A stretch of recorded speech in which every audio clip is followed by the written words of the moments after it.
तो हम पंडित दीनदयाल उपाध्याय जी जो संस्थापक थे भारतीय जनसंघ के, जिससे भारतीय जनता पार्टी बनी, हम उसके फाउंडर परिवार हैं। अब वो बात क्या करते थे, ऐसे बहुत सारे लोग वैचारिक चिंतक सुनकर बैठे होंगे, आपने उनको पढ़ा होगा पंडित दीनदयाल उपाध्याय जी। तो उन्होंने बात एक ही की थी, व्यक्ति के अधिकार की, शोषण की।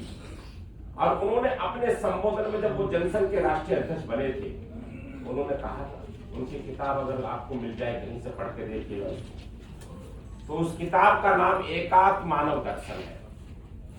क्या नाम है? एकात्म मानववाद दर्शन उसमें दिया है उन्होंने, और 7 भागों में दिया है। और उन्होंने स्पष्ट रूप से लिखा, मैं एक पंक्ति उसकी बताना चाहूंगा आपको। इस भारतवर्ष के जो अंतिम पायदान पर खड़ा जो व्यक्ति है, जो पीड़ित है, शोषित है, जो निर्मल है, गरीब है, अगर आपने 10 परिवार, एक परिवार को भी आगे बढ़ा दिया, तो इस पृथ्वी पर मनुष्य के रूप में आपका आना सफल होगा। ये दीनदयाल जी ने 1967 में लिखी थी बात, और 1967 के चलते हुए उसी पर भारतीय जनता पार्टी की विचारधारा का, और अंतिम व्यक्ति में बैठा जो पात्र है, उस पर सफल बनाने का हमारा संकल्प है। और उसी संकल्प को लेकर के भारत के माननीय प्रधानमंत्री श्री नरेंद्र मोदी जी काम करते हैं पिछले 11 वर्षों से। प्रधानमंत्री बनने के बाद उनकी योजनाओं को आपने देखा होगा। इस देश के अंदर, इस पिछले 11 वर्षों के अंदर उनकी योजनाओं में से वो बात झलकती है, चाहे वो बेटी बचाओ बेटी पढ़ाओ की बात हो, चाहे वो प्रधानमंत्री ग्रामीण आवास और शहरी आवास की बात हो, उनके योजनाओं की बात हो। लेकिन अकेले प्रधानमंत्री उस बात को क्रियान्वयन कराने में सफलता प्राप्त करें या नहीं करें, उसमें जिम्मेदारी आपकी बढ़ जाती है।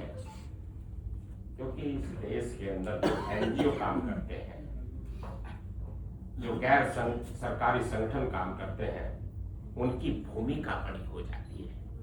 ये आप पर निर्भर करता है कि आप उस तंत्र से लड़ने की हिम्मत रखते हो, या उस तंत्र से लड़कर के आप उसको क्रियान्वयन करा सकते हो। यह आपके मादे के ऊपर बात है, अंदर होना चाहिए वो मादा। उनसे लड़ना कोई सामान्य बात नहीं है। उस सिस्टम से लड़ना की सोचते हो कि ऐसी सामान्य लड़ जाओगे और मानव के अधिकारों का हनन होगा, तुम उसको रोक दोगे। उसको लड़ने के लिए आपको बड़ी चुनौती स्वीकार करनी पड़ेगी। चुनौती कौन सी आती है? एक व्यक्ति को थाने में पुलिस ने मार दिया, तो क्या हुआ उसका? उसके अधिकारों का हनन कर दिया। और खड़े हो गए आप लोग, किसी राज्य में घटना हुई तो उसको लड़ करके उसको न्याय दिलाना, और न्याय दिलाना, उस पीड़ित परिवार को सहारा देना, वो आपके लिए चुनौती है। उस पर काम करने की आपकी एक प्रवृत्ति होनी चाहिए। मानव अधिकार बहुत बड़ा शब्द है अपने आप में। उसमें आपके साथ सरकार से जुड़े लोग भी आ सकते हैं, उसमें सरकार में बैठे अधिकारी कर्मचारी भी आप पर दबाव बढ़ा सकते हैं। लेकिन आपकी निष्ठा, आपकी जो संकल्प है, जो आपने संकल्प लिया है कि हम मानव अधिकारों का जो हनन हो रहा है उसको रोकने में सफलता प्राप्त करेंगे, और भारत के माननीय प्रधानमंत्री श्री नरेंद्र मोदी जी के द्वारा जो कार्य को करके उसको नीचे उतारा जा रहा है, उसको क्रियान्वयन करेंगे। ये संकल्प आपका होना चाहिए। साथियों, मुझे खुशी होती है जब मुझे बताया आरती जी ने कि हम बहुत नीचे तक उस पर काम करते हैं। तो हमने कहा कि भाई मैं जरूर आऊंगा आपके बीच, क्योंकि आवश्यकता तो उसी वर्ग के लिए है। सबल को सफल बनाने में तो कोई भी सहयोग कर सकता है, कोई भी खड़ा हो सकता है उसके साथ तो आकर के, लेकिन जहां अंतिम पायदान का व्यक्ति खड़ा हुआ है उसको सबल बनाने के लिए आप जैसे महारथी खड़े हो रहे हैं, ये गर्व की बात है। ये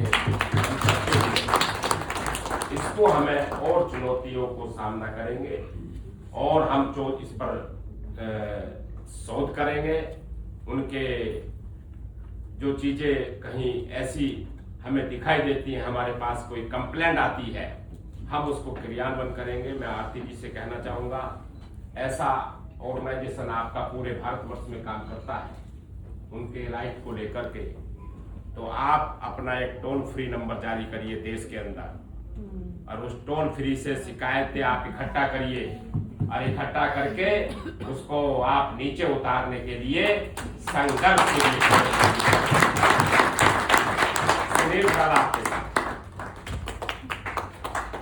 आप जहां कहेंगे, अगर उस गरीब को आप उसकी उंगली पकड़ करके आगे बढ़ाने का काम करेंगे तो हम तुम्हारे पीछे और हमारी पार्टी, हमारी सरकार आपके साथ खड़ी रहेगी। इसके लिए मैं आपको शुभकामनाएं देता हूँ, आपको मैं बधाई देता हूँ, आपको बहुत बहुत इस काम को आगे बढ़ाने के लिए, और हमारे पंडित दीनदयाल उपाध्याय जी के जो उनके उद्बोधन थे, जिनके उनके सपने थे, उसको साकार करने के लिए भारत के माननीय प्रधानमंत्री श्री नरेंद्र मोदी जी के उन सपनों को साकार करने के लिए आप काम करते हैं।